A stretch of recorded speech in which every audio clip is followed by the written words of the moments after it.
네, 안녕하십니까. 저는 서울대학교 고금분사학과 인물구호연구실의 하대령이라고 합니다. 오늘은 오늘 말씀드릴 내용은 한국전쟁 70주년 특별전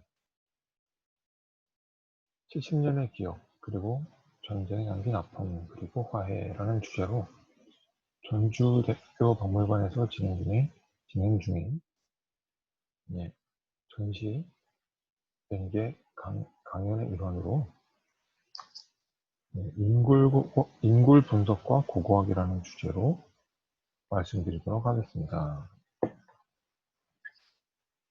자, 말씀드릴 내용은 다음과 같습니다. 크게 고고학에서 인굴로 무엇을 하느냐, 무엇을 할 수 있느냐, 그리고 그것이 왜 필요하냐 정도의 내용이라고 말씀드릴 수가 있습니다.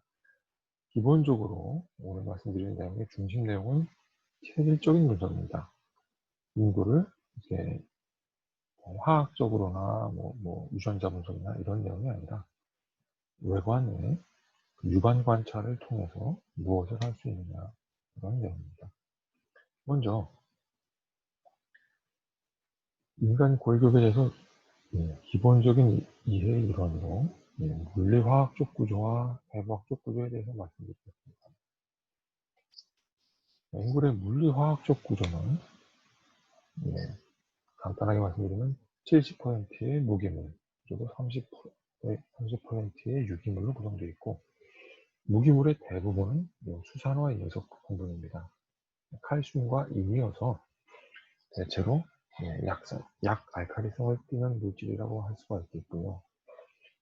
유기물과 무기물이 그 물처럼 얽혀서 아주 강한 물리적 강도를 얻습니다. 육상 선수들이 출발할 때 한쪽 발로 내딛는 힘이 거의 1톤에 육박한다고 하는데, 그것을 이제 뼈와 근육이 다 버팁니다. 특히 대퇴골 단독으로 상하 방향 압력을 2톤까지 버틴다고 합니다. 이렇게 강한 뼈이지만 이렇게 약 알칼리성을 띠기 때문에 산성 토양에서는 거의 보존되지를 못합니다. 그래서 이제 우리 고고학 개론이라든지 고고학 수업에서 많이 들으실 겁니다. 폐총 같은 환경에서 잘 보존이 되고, 일반적으로 마사토라고 하죠. 화강암 포화토 같은 환경에서는 뼈가 잘 보존되지를 못합니다. 자, 아까 말씀드린 내용이고요.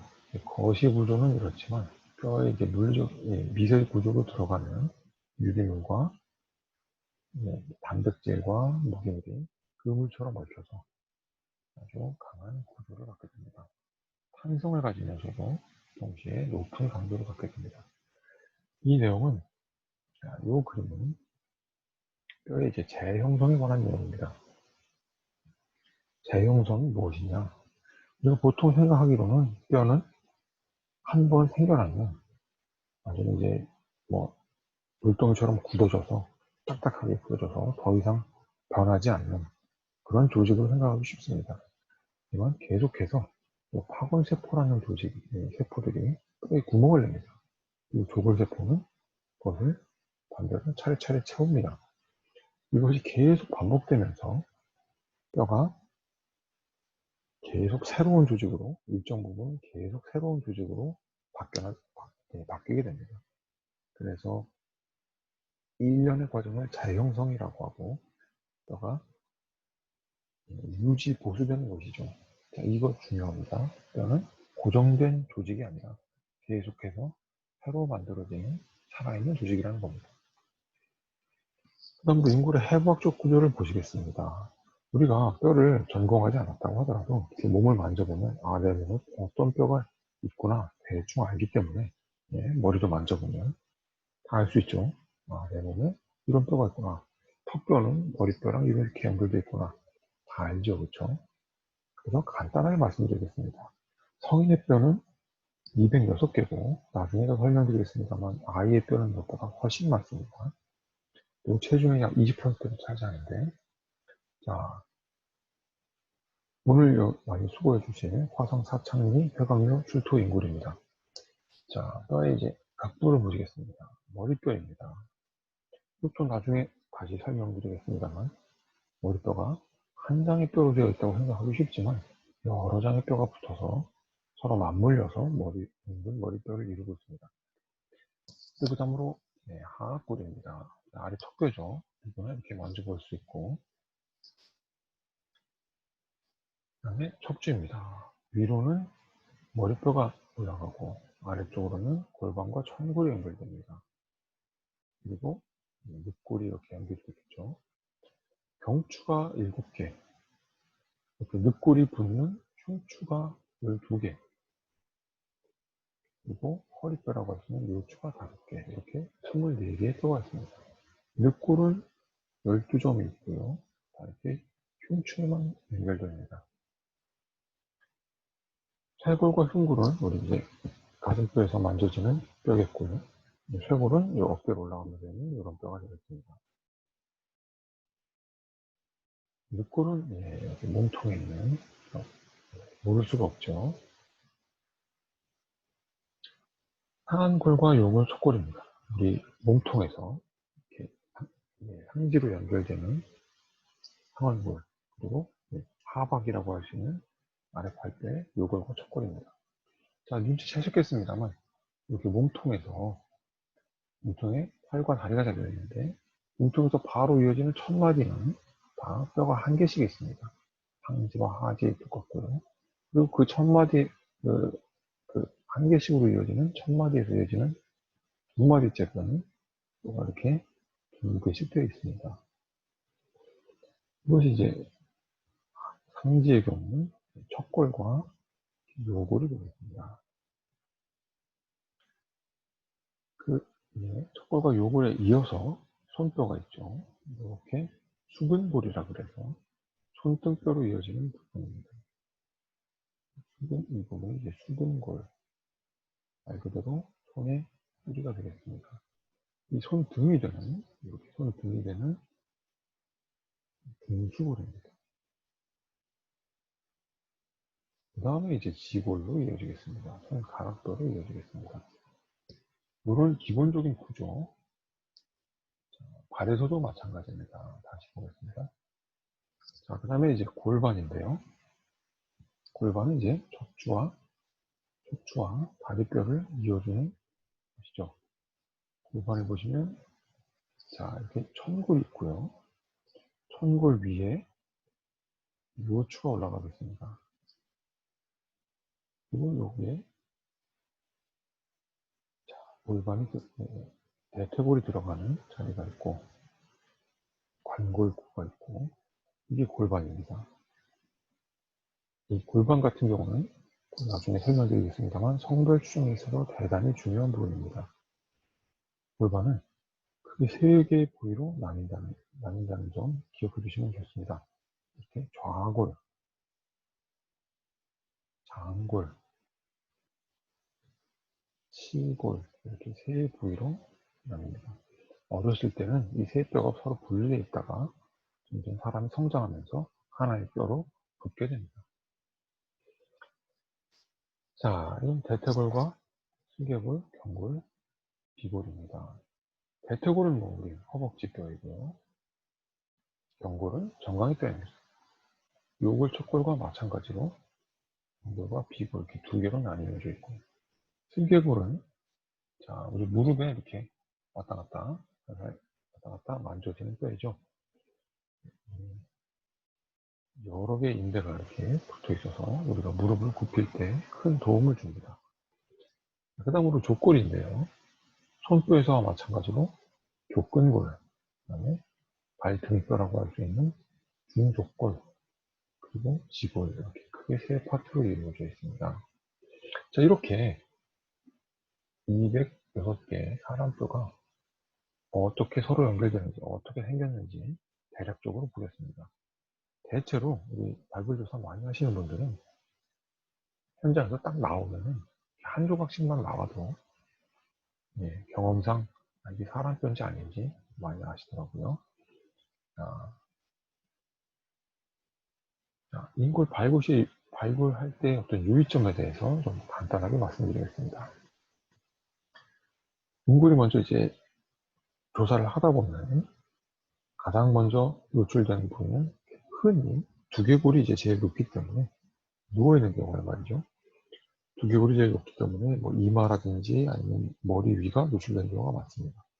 특히 머리가 노출된다고 한다면 그러면 그 다음에 아마도 이쪽으로 해서 몸통이 있고 다리는 이때쯤에 있겠고 팔은 이때쯤에 있겠고 예측이 가능하실 겁니다. 그런 예측을 토대로 해서 그 해부학적인 형태를 염두에 두고 자세를 추정하고 노출하는 것이 중요합니다. 왜냐하면 여기 이제 팔다리가 있을 거라고 예측하지 않고 뭐 그럴 일은 없겠습니다만 푹푹 파다 보면은 인골이 부서지는 경우가 있다는 것이죠. 이런 내용이야 뭐 조사 많이 하시는 분들은 뭐 기본적으로 다 뭐 아시는 내용이라고 믿습니다. 그리고 가장 이상적인 환경이라고 한다면 하루 만에 노출하고 촬영하고 수집하는 것이 좋겠습니다. 왜냐하면 처음에 말씀드린 것처럼 인물이 많은 부분 유기물로 되어 있고 그 유적 형성 과정에서 약화되어 있는 경우가 많기 때문에 하루 만에 노출해서 수집하는 것이 가장 이제 보존 상태가 좋겠습니다. 어떤 경우에 보면은 유적이 전부 조사할 때까지 몇 달 동안 인구를 노출해 놓고 마지막에 이제 저를 이제 불러서 수습을 하라고 하시는 경우가 있는데 그런 경우를 보면은 지난 수백 년 동안, 수천 년 동안에 비해서 불과 몇 달 동안에 발굴 이후 몇 달 동안에 더 많이 손상되는 경우를 볼 수가 있습니다.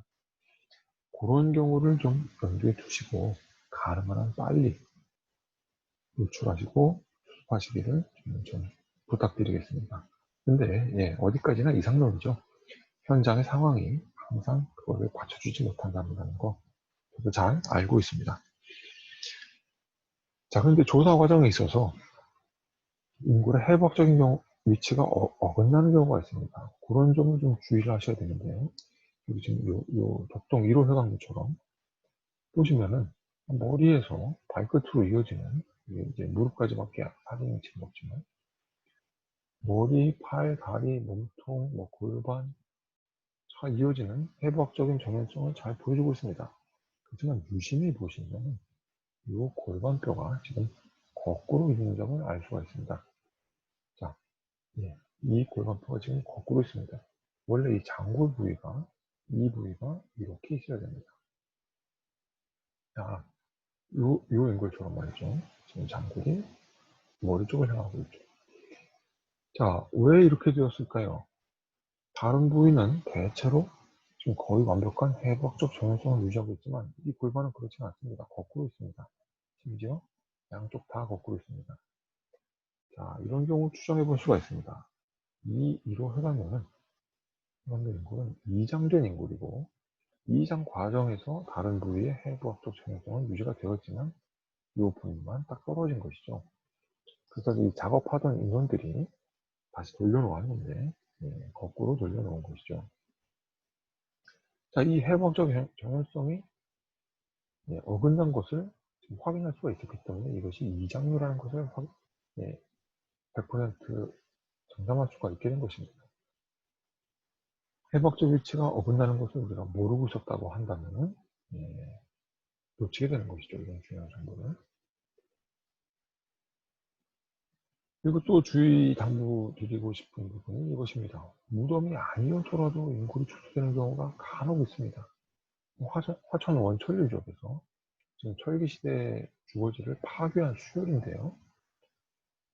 여기서 지금 소토와 함께 다량의 뼈가 확인되었습니다. 이거는 뭐 조사자들은 당연히 이게 동물 뼈일 것이라고 생각을 했는데요. 사람이었습니다. 화장인골이었어요. 지금 여기가 지금 목뼈, 머리뼈, 팔, 다리 이렇게 대략 동정이 되는 것들을 정리를 해놓은 것인데요. 척추가 이렇게 있고 동정이 안 되는 부분도 이렇게 많습니다. 이렇게 파편화가 심하다 보니까 조사하시는 분들도 이게 사람인지 잘 모르고 넘어갔던 것이죠. 최근에 조사했던 서울 석천동 유적에도 비슷한 일이 있었습니다. 조사하시던 분들이 이렇게 뼈가 이렇게 파편화가 심해서 이게 사람 뼈인지 모르고 한 2년 정도 그냥 두셨습니다. 근데 제가 우연히 가서 보고 사람 뼈라는 걸 알게 되었어요. 그러니까 가끔 좀 의심스럽다 싶으면 동물뼈라든지 사람뼈 하는 사람들을 좀 불러서 구경시켜 주시기 바랍니다. 자, 부여 쌍둥이 유적 같은 경우도 무덤이 아니었지만 수로에서 엉뚱하게 사람뼈가 나왔습니다. 이게 왜 이렇게 됐을까? 예, 흥미진진하죠. 도성의 한복판이기 때문에 무덤이 있었을 리는 만무한 것 같고, 아마도 사도성 함락 같은 그런 파국적인 사건과 관련된 인물이 아닌가. 예, 외상은 확인되지 않았습니다만 아무래도 이런 상황을 생각해 볼 수밖에 없죠. 그리고 또 반대의 경우로 무덤에서 출土뼈라고 해서 전부 다 사람 뼈가 아닐 경우도 있습니다. 이 달성 상아리 유적의 석실묘인데요. 신라 석실묘인데 이 안에서 뼈가 잔뜩 나와서 야 이거 당연히 사람이겠거니 했는데 나중에 확인해 보니까 순장된 소나 말이었습니다. 자, 그래서 이제 인골의 대략적인 구조라든지 조사 시의 유의점에 대해서 말씀드렸고 이제 본격적인 내용이라고 할 수 있는 체질적 분석에 대해서 말씀드리겠습니다. 체질적 분석은 그러니까 인골의 그 외관을 관찰하고 우리가 알 수 있는 것은 성별, 연령, 신장, 키죠 그러니까 그리고 병리적인 사항 등이 있습니다. 이 두 가지 같은 경우는 특히 무덤을 해석한다든지 할 때 고고학자들에게 아주 중요한 정보가 됩니다. 그리고 신장이나 병리는 그 해당 집단의 복지 수준과 관련있습니다. 그 한마디로 얼마나 잘 먹고 잘 살았냐의 문제입니다. 그리고 이제 여러분 이제 주의하실 점이 성별이나 연령이나 신장은 판정하는 것이 아닙니다. 딱 보고 이것이 어 얘는 100% 남자, 얘는 100% 여자 이런 식으로 판정하는 것이 아닙니다. 추정하는 것입니다. 우리가 사람이 살갗이 다 남아 있어도 경우에 따라서는 시신이 부패가 심하다든지 해가지고 남성인지 여성인지 구분하기 어려운 경우가 있습니다. 뼈도 마찬가지로 뼈는 그것보다 더하죠. 연조직이 완전히 사라진 상태이기 때문에 추정을 하는 것입니다. 그 인골고고학에서 체질적 분석에서 100%란 없습니다. 자, 왜 100%가 없는지 하여튼 이런 내용을 좀 보시겠고요. 또 한 가지 중요한 점은 하나의 지표만 사용했을 때는 정확성이 그만큼 떨어지게 됩니다. 여러 지표를 종합해서 추정을 할 때 100%는 아니지만 99%까지, 99%는 그 이상까지 정확도를 올릴 수가 있는 것이죠. 자, 그럼 성별 추정에 대해서 말씀드리겠습니다. 성별은 말 그대로 뼈를 통해서 추정하는 생물학적 성별이죠. 사회적으로 정의되는 젠더와는 관련이 없습니다. 생물학적 성별이 되겠습니다. 이 고고학에서 많은 경우 피상자에 대한 여러 정보 중에서 가장 기본적이고 중요한 것이 많습니다. 중요한 경우가 많습니다. 자, 여기서는 칼이 이렇게 나왔는데 이게 과연 남성별이냐? 칼이 나오면 남성도가 아닐까? 이런 아주 기본적인 고고학적 질문에 직접적인 답을 주는 예, 체질적인 분석이 되겠습니다. 그래서 체질적인 분석의 경우 들어보신 분도 많겠습니다만 골반을 통해서 성별 추정을 할 경우 정확도가 가장 높습니다. 그 다음으로 두개골과 사지골 순입니다. 골반의 경우 이제 95%, 두개골의 경우 이제 90%, 사지골의 경우 80% 이상 이렇게 되는데요. 이것은 이제 하나의 지표만 이용할 때이고 골반, 두개골, 사지골을 서로 결합해서 이 여러 지표들을 우리가 종합해서 추정하게 된다 그러면 더 높은 정확도를 얻을 수가 있게 되겠습니다. 자, 골반에 대해서 보겠습니다. 여러 지표 중에서 가장 정확한 것으로 알려져 있고, 치골 하각의 경우 95% 정도로 알려져 있습니다. 자, 여성과 남성의 골반에 이쪽이 여성이고 이쪽은 남성입니다. 골반의 형태적인 차이를 잘 보여주고 있습니다. 여기가 이제 출산 시에 태아의 머리가 지나가는 곳이기 때문에 여성의 경우는 이곳이 더 넓고, 또 이제 치골 하각이 같은 이유로 남성의 것보다 훨씬 넓게 되겠습니다. 자, 좀 더 구체적으로 들어가 보면 대좌골절은이라는 부위가 있습니다. 대좌골절은입니다. 자, 이 부분인데요. 바로 이 부분인데요. 여성의 경우 이게 1번일수록 이제 여성적인 것이고 5번에 가까울수록 남성적이 됩니다. 여성의 경우 이 각도가 매우 넓고 큰 걸 볼 수가 있죠. 남성의 경우 아주 좁은 것을 볼 수가 있습니다. 그 다음으로 이제 치골 하각이 있습니다. 치골 하각인데요. 그대로 이 부분이 좁으면은 이 각도가 치골 하각이 좁으면은 남성적인 치골 하각이 되는 것이고, 넓으면은 여성적인 치골 하각이 되겠습니다. 실제적인 사례를 몇 개 보시면, 자, 동촌 6호 회광맥입니다. 이 부분이 이제 대좌골절은인데요. 어떻습니까? 각도가 상당히 넓게 벌어진 것을 볼 수가 있습니다. 자, 남성 골반과 비교해서 보시면은 더 뚜렷해지겠죠. 자, 여기가 대좌골절은이고요. 훨씬 아까 6호, 동촌 6호보다 훨씬 좁고 각진 것을 볼 수가 있습니다. 몇 개 더 보겠습니다. 여기도 마찬가지로 19호 회광문, 동촌 19호 대좌골절은이 훨씬 넓은 것을 볼 수가 있고, 같은 유적 29호 회광문인데요. 어때요? 훨씬 좁지요. 자, 이렇게 남성적인 골반과 여성적인 골반을 판별을 할 수가 있습니다. 자, 아주 보존 상태가 좋지 않은 청동기 시대 인골입니다. 그렇지만 거의 다 파괴가 되었음에도 불구하고 이 대좌골 절은 부위가 잘 잔존해 있었기 때문에 남성적인 개체다라고 판단을 할 수가 있죠. 다음으로 두개골입니다. 두개골은 좀 더 골반보다는 정확도가 낮습니다. 하지만 여러 가지 지표가 있는데요. 골반과 마찬가지로 두개골도 여러 가지 지표가 있는데, 외후두윤기나 그 목덜미 항선, 유양돌기나 안화상면, 안화상윤기, 턱 끝에 이윤기, 몇 가지 지표가 있습니다. 비교해서 보시면, 자, 이 두 개체를 비교해서 보시겠습니다. 이 안화상윤기를 보시면은 이쪽 개체는 굉장히 튀어나와 있고, 이쪽 개체는 상대적으로 파괴가 되긴 했지만 밋밋한 것을 볼 수가 있죠. 유양돌기도 마찬가지입니다. 이 개체 같은 경우는 굉장히 크고 붓고, 이 개체 같은 경우는 작고 연약합니다.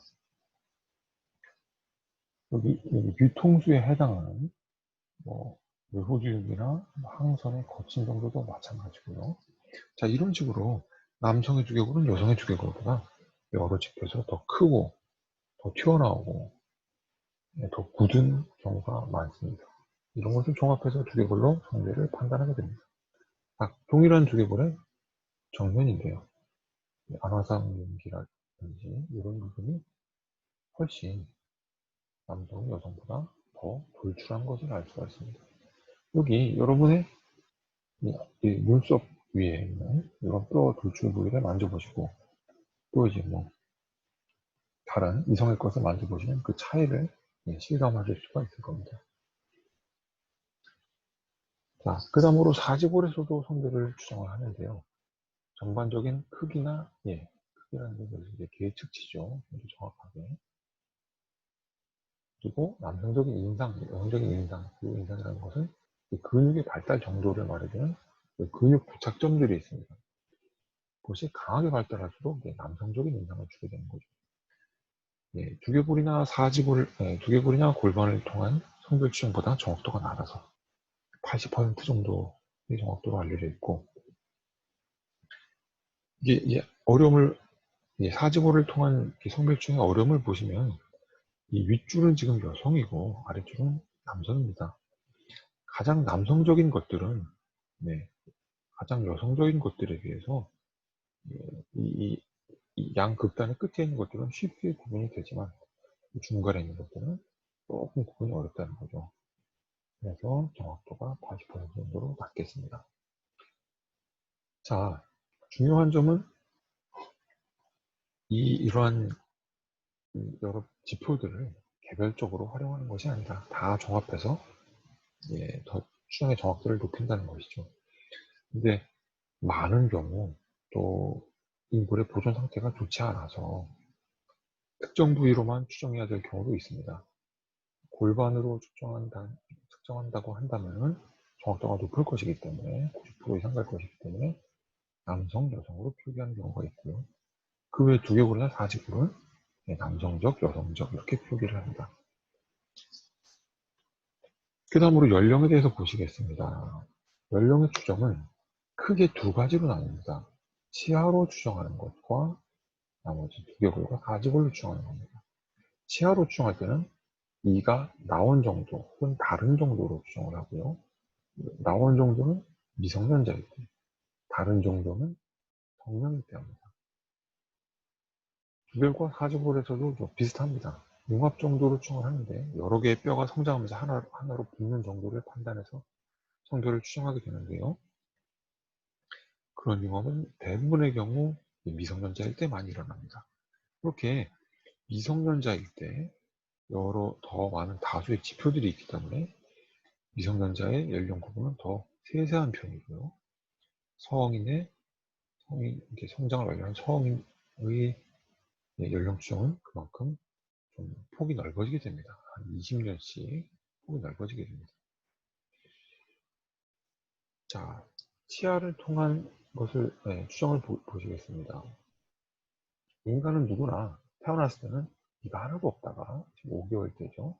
이가 하나도 없다가 점점 자라나서 마지막에 제3대구치, 그러니까 사랑니가 나면서 치아의 명출이 끝나게 됩니다. 대체로 이제 20세에서 25세 사이면은 사랑니의 명출이 끝나는 것으로 알려져 있죠. 그래서 만약 어떤 이쪽에서 인골이 출토가 되는데 사랑니가 확인이 된다. 그러면 최소 21세 이런 식으로 알 수가 있는 거죠. 이 사랑니와 마찬가지로 여러 치아가 명출이 되는 시기가 알려져 있습니다. 가령요, 영구치 송곳니를 볼까요? 영구치 송곳니 같은 경우 10살 정도에 명출이 되고 11살에서 12살 사이에 명출이 완료가 됩니다. 마찬가지로 전니들도 전니 어금니 같은 경우 두 번째 어금니 같은 경우 지금 2살에서 3살 사이에 나오는 거죠. 나오는 것이 알려져 있는 거죠. 자, 이런 정보를 통해서 치아의 명출 상태에서 연령을 추정을 합니다. 자, 당합리 42호 혈관 연구인데요. 자, 제1대구치 영구치가 나왔고 제2대구치 이건 유치입니다. 전니입니다. 전니가 아직 남아있어요. 그리고 결정적으로 송곳니, 영구치 송곳니가 명출 중입니다. 그리고 앞니들은 앞니 4개는 다 영구치로 이가리를 한 상황입니다. 요 상황과 가장 비슷한 치아 조합이 지금 이것입니다. 이 송곳니는 명출 중이고 전니 대구치는 남아있고 등등 완전히 동일한 상황이기 때문에 이 41호 인골의 경우는 지금 10살 플러스 마이너스 2.5세라고 우리가 추정을 할 수가 있는 거죠. 그 다음에 성인의 경우에는 치아의 마모 정도로 연령을 추정을 합니다. 인간의 치아는 이렇게 제일 바깥에 범랑질, 그리고 그 속에 약간 그거보다 무른 상아질로 구성이 되어 있습니다. 옛날에는 사람들이 지금보다 훨씬 거칠고 단단한 음식을 많이 먹었기 때문에 조금씩 이게 닳게 됩니다. 닳게 되면서 범랑질이 노출이 되고 수십 년, 50년 사용하다 보면 이 정도까지 막 치아가 닳게 됩니다. 이 닳는 정도로 20세에서 30세, 30세에서 50세 이런 식으로 대략적인 연령을 추정을 하는 것이죠. 예, 이런 정도의 이 교모 정도로 연령을 추정하는 테이블이 만들어져 있습니다. 자, 실제 예를 보시면 여기 다음에 11호 회관문 같은 경우 지금 범람질이 거의 노출이 범람질이 치아의 교모 정도가 범람질에 그치고 있고 이 치아 같은 경우 지금 깨졌습니다. 범람질만 노출되어 있고 상하질은 거의 노출이 안 되어 있습니다. 아, 덕동 2호 회관문 같은 경우는 반면에 보시면 이런 면에서 아주 넓게 심하게 상하질이 노출되어 있는 것을 보실 수가 있죠. 하얀 범람질이 완전히 다 닳아버리고. 자, 차이점이 보이시나요? 네. 자, 더 심한 경우는 이건 백제 인골인데요. 백제 시대 인골인데 앞에 두 개체는 지금 조선시대 인골이고요. 이거는 완전히 더 심한 노출이라서 치아의 막 뿌리 정도까지 규모가 다르습니다. 이런 경우 더 고령으로 추정을 해볼 수가 있습니다. 그 다음으로 치아의 연령층은 이제 이렇게 보았고요. 그 다음으로 이제 두개골의 봉합을 이용한 연령 추정을 보시겠습니다. 처음에 말씀드린 것처럼 두개골은 한 장의 뼈가 아니라 여러 장의 뼈가 붙어 있는 뼈에 붙어서 반구형을 이루고 있습니다. 근데 점점 나이가 들게 되면서 이 뼈들이 붙게 됩니다. 조금씩 이렇게, 그러니까 처음엔 이 선이 아주 뚜렷하다가 조금씩 이 선이 흐릿해지면서 결국에는 사라지게 됩니다. 그 정도로 대략적인 연령을 추정하는 것인데요. 자, 여기 소골 23호 회관문 같은 경우는 이 봉합선이 아주 뚜렷해서 두개골이 각자 분리되어 있는 것을 보실 수가 있습니다. 요 2호 회관문 같은 경우는 지금 어떻습니까? 23호에 비해서 봉합선이 훨씬 흐릿해졌죠.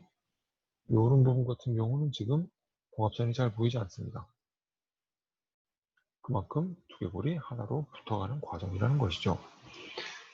자, 1호 회관문 같은 경우는 지금 봉합선이 거의 사라졌습니다. 이쪽에 있는 관상봉합은 지금 사실상 보이지 않고 이렇게 있는 시상봉합 같은 경우는 조금만 흔적만 남아 있습니다.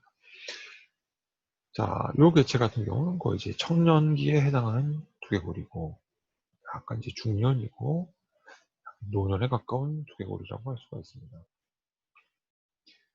비슷한 원리로 사지골의 골단 융합도 마찬가지 반복론을 사용합니다.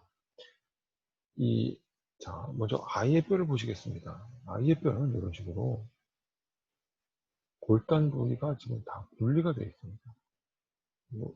대퇴골두 같은 경우도 성인 같으면 여기 연결이 되어 있었겠습니다. 다 떨어져 있습니다. 왜 떨어져 있냐면 이 부분에서 뼈세포가 활발하게 나눠지면서 길이 성장이 일어나는 부분입니다. 길이 성장이 끝나면서 이 골단이 이 부분에 딱 붙어서 하나의 뼈로 굳어지게 됩니다.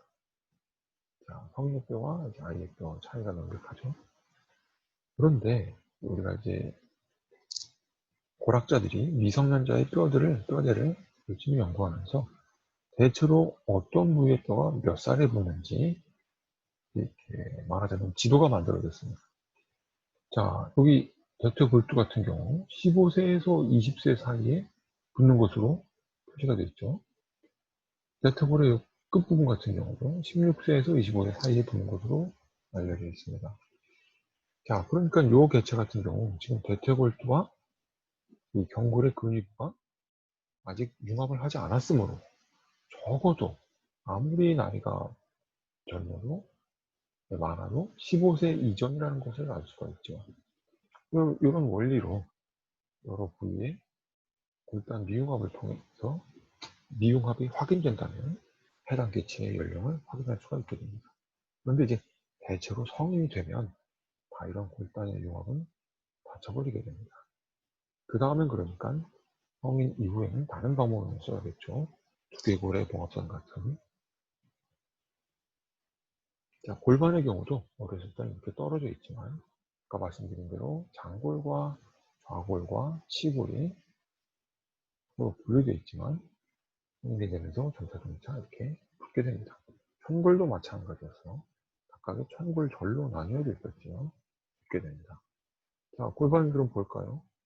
장골장골 치골이 이렇게 나눠져 있다고 한다면, 네, 여기 표시가 되어 있죠. 15세에서 16세 사이에 붙게 된다. 이 개체 같은 경우는 아무리 나이가 많다고 해도 15세 이전으로 볼 수가 있죠.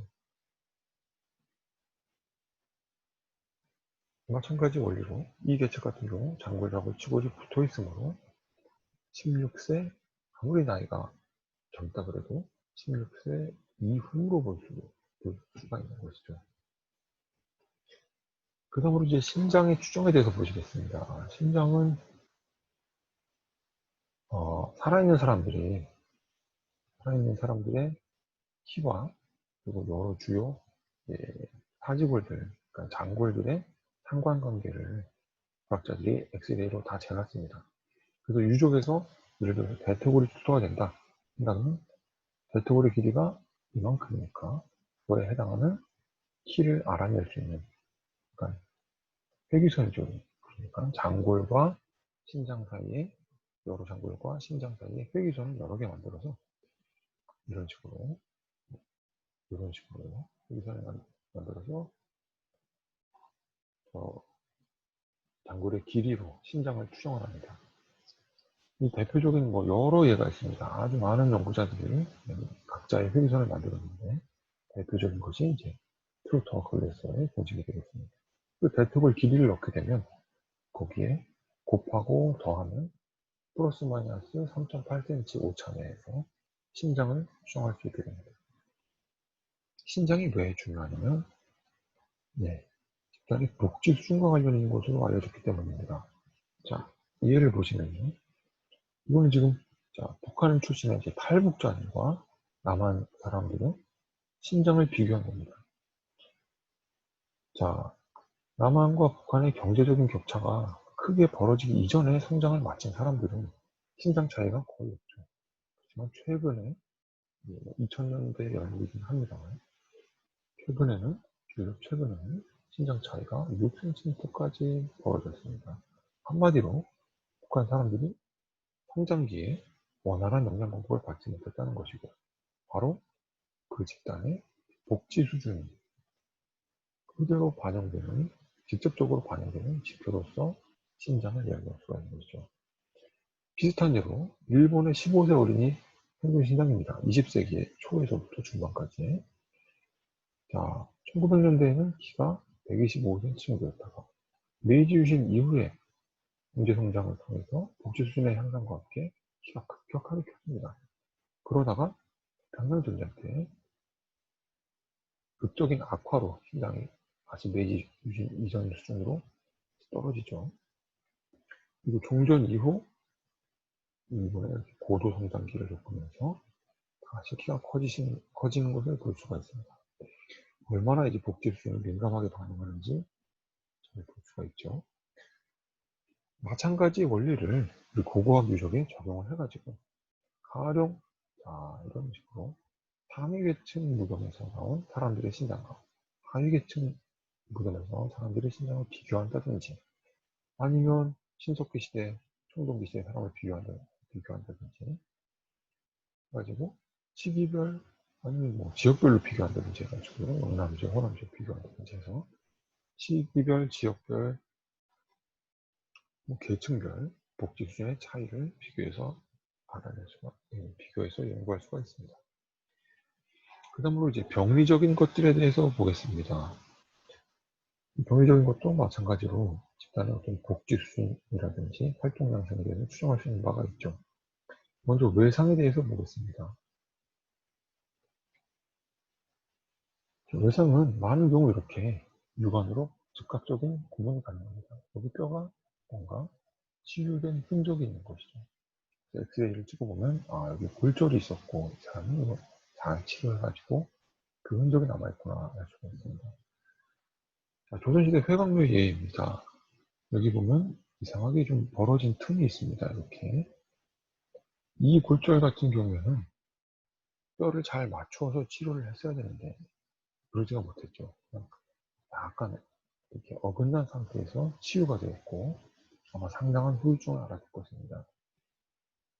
골절력이 확인이 됐고요. 자, 이 부분은 앞서 본 이 뼈의 이 뒷부분입니다.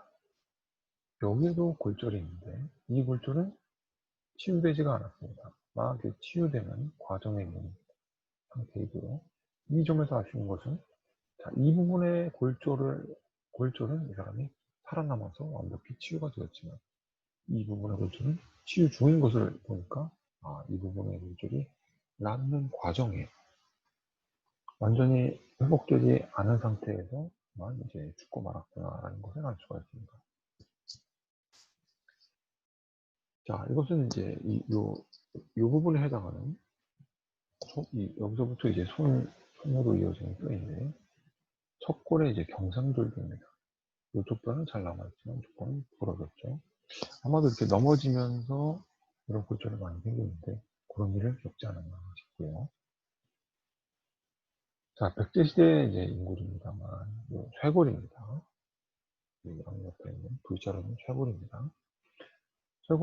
쇄골인데 여러 개체, 지금 4개체의 쇄골이죠. 이 개체의 쇄골 같은 경우 지금 좌우 비교를 해보면 이 다른 개체와 비교를 해보면 이 부분이 요육한 것을 알 수가 있습니다. 역시 골절이 치유된 흔적이고요.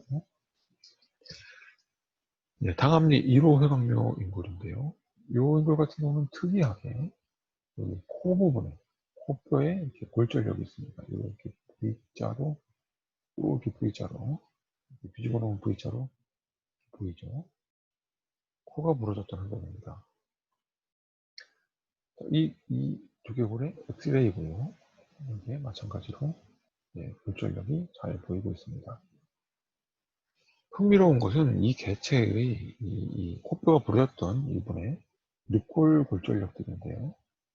이 빨간 화살표가 다 늑골 갈비뼈에 이렇게 부러졌던 흔적이 있습니다. 엑스레이로 보시면 더 잘 보이죠. 자, 굉장히 이제 노년의 개체인데 어째서 이렇게 코뼈도 부러지고 갈비뼈도 이렇게 여러 군데 부러졌었는지 수수께끼입니다. 한두 군데가 아니어서 다 세어보면 한 12군데 정도 됩니다.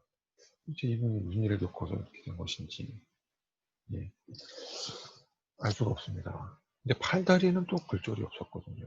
그래서 막 어디서 말에서 떨어진다든지 하는 그런 종류의 외상이 아니라 아무래도 이런 코뼈에 부러진 거 연령에서 생각해 볼 때 많은 경우 코뼈가 부러지는 경우는 대인폭력이 원인이 아니겠습니까? 대인폭력이 원인이 아닐까 생각이 듭니다. 자, 이것은 이제 턱뼈의 골절력인데요. 이 개체도 마찬가지로 자, 지금 이 두 사진이 같은 개체입니다. 여기에도 여기에도 골절이 있고 여기도 골절이 있고 이 개체 같은 경우도 아마도 주먹으로 턱을 맞아서 이것이 골절이 났었던 것이 아닐까 생각이 되고 있습니다. 자, 그 다음엔 좀 이제 좀 집단 간 폭력을 보시겠습니다. 이건 이제 둔기로 머리를 맞아서 외상이 이제 점차 이제 회복되는 과정에 이제 사망한 개체의 경우인데 비슷한 사례가 아까 그 백제의 석축 다장면이 한 무덤에서 여러 개체가 출토된다고 했는데 거기서도 그런 이제 회복의 흔적이 확인되고 있습니다. 그렇지만 이제 완전히 회복되고 개체가 사망한 것이 아니라 회복의 과정에서 사망한 것이고요. 이것은 이제 영국의 장미전쟁의 사례입니다. 그 타우튼 전투라고 그래가지고 타우튼 전투 타우튼이라고 그래가지고 장미전쟁 때의 사례인데 아마도 검으로 도끼로 맞았으면 아마 이 부분이 더 크게 벌어졌을 겁니다. 아마도 검으로 인한 외상으로 사망한 경우고 이런 사례랑 비교해 보시면 아시겠지만 이런 외상이 있고 회복 중인 과정이라면 뼈의 주변에 이제 반응이 있습니다. 외상에 대한 반응이 있습니다. 근데 이 개체 같은 경우는 즉사했기 때문에 뼈에 반응뼈가 나타나지 않고 있죠. 자, 이것도 마찬가지입니다. 딱 이제 같은 유적에서 출토된 뼈인데요. 딱 네모나게 구멍이 뚫려 있죠. 이 외상을 통해서 둥기의, 그러니까 이 외상을 일으킨 무기의 형태를 추정해 볼 수가 있죠. 네, 고고학자들은 아무래도 이런 형태, 당시에 쓰였던 그런 형태의 그 무기를 추정하고 있습니다. 비슷한 사례들이 몇 개 더 있는데요. 이건 일본의 가마쿠라 시대인 굴인데, 이마에 있는 상처가 아무래도 요 창에 의한 것이 아닌가 추정되는 사례입니다. 자, 이것도 아마도 큰 날붙이로 입은 외상이죠. 네, 이렇게 잘리면서 이 피해자의 이 턱, 아래턱과 밑턱 이 부분이 잘려 나갔습니다. 근데 요 반응뼈 부분을 보면 이 사람이 이런 외상을 입고도 상당 기간 생존했습니다. 네, 굉장히 불편했겠지만 상당 기간 생존한 것을 알 수가 있습니다. 예, 이것은 일본의 이제 에도 시대 뼈들인데, 예, 시대가 세인 만큼 검으로 인한 외상을 많이 볼 수가 있죠. 예, 그리고 둔기로 인한 외상도 있습니다. 그 다음으로 이제 퇴행성 질환에 대해서 보겠습니다. 대체로 퇴행성 질환은 우리가 우리 관절에도 수명이 있기 때문에 많이 쓰게 되면 결국 이제 퇴행성 질환이 오게 됩니다. 퇴행성 관절염이 오게 됩니다. 그래서 대체로 연령과 관련이 있지만 젊은 나이에 나타나는 경우 과도한 시체적 활동을 추측할 수가 있습니다. 가령 치아의 맹출이라든지 두개골 봉합으로 봤을 때는 젊은 사람인데 사지골에서는 심한 관절염이 나타난다면 다른 질병이 있거나 아니면 이 사람이 심한 중후군을 할 수밖에 없었던 상황, 그런 계층에 있었다든지 아니면 사회적 계층을 추정해 볼 수 있는 단서가 되기도 하죠. 이거는 약간 이런 부분은 관절염과는 약간 거리가 있는 것인데, 이런 부분의 변화가 퇴행성 변화입니다. 관절을 많이 쓰다 보니까 뼈가 이렇게 바는 뼈를 만들어내죠. 모양이 변화하죠. 허리뼈이고요. 가장 흔하게 나타나는 퇴행성 변화는 허리뼈, 요추에서 많이 관찰이 됩니다. 자, 이건 계속해서 나오는 백제시대 척축다장면 요구이고요. 이것은 지금 정상 요구입니다. 여기에 손목에 해당하는 요 뼈입니다. 심한 변형이 보이죠. 사람들도. 백제시대 사람들이 아마 심한 노동을, 손목을 많이 쓰는 심한 노동을 했던 것으로 추정이 됩니다. 자, 여기는 이건 이제 팔꿈치 부분이고요. 요 부분과 요 부분에서 심한 반응 뼈의 관절염 양상을 확인할 수가 있습니다. 정확한 구체적인 양상은 알 수는 없지만 이 사람이 이 팔을 많이 쓰는, 특히 팔꿈치를 많이 쓰는 노동을 했다. 그럴 가능성이 높다라고 추정을 해볼 수가 있죠. 이거는 이제 슬개골인데요. 그러니까 무릎에 있는 뼈의 뒷면인데요. 연골이 다 날아서 대퇴골과 접촉하면서 이렇게 심하게 뼈가 갈려 나갔습니다. 그리고 그 주변으로 이렇게 바늘뼈가 자라난 것을 볼 수가 있죠. 정확한 소견은 무엇인지 모르겠지만 이 사람이 이 정도로 심한 육체적 스트레스를 겪었다라는 것을 알 수가 있습니다. 그 외에도 여러 뼈에 흔적을 남기는 감염성 질환이 있습니다. 예, 이건 이제 나선균 질환부터 시작해서 암이라든지 빈혈이라든지 여러 질환이 있습니다. 암의 사례를 하나 보실 텐데요. 조선시대 회광로에서 출토된 인물인데, 자, 이렇게 막 이렇게 구멍이 뚫려 있는 것을 볼 수가 있습니다. 아마도 유방암이 전이성 암종이 되면서 뼈 조직을 파괴시킨 것인데요. 그런 흥미로운 사례라고 할 수가 있겠습니다.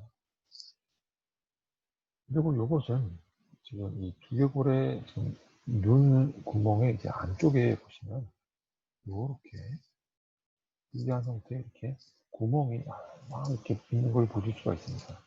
이것은 네, 크리브라 오비탈리아라고 해서요. 문확체증 뭐 이렇게 얘기하기도 합니다. 예, 말 그대로 이 안와에 체처럼 이렇게 구멍이 뚫리는 것입니다. 이것은 심한 빈혈이나 아니면 장기간 반복된 설사 이런 것으로 인해서 나타난다고 알려져 있습니다. 자, 이런 개별 사례들의 요거까지 보고 말씀드리겠습니다. 자, 이것 같은 경우는 지금 자 치아에 이렇게 홈이 있는 곳이 보이시죠? 이것은 이 치아의 맹출 시기, 그러니까 이 아동기에 치아가 영구치가 맹출할 때 영양 공급이 부족하면은 생기는 에나멜 형성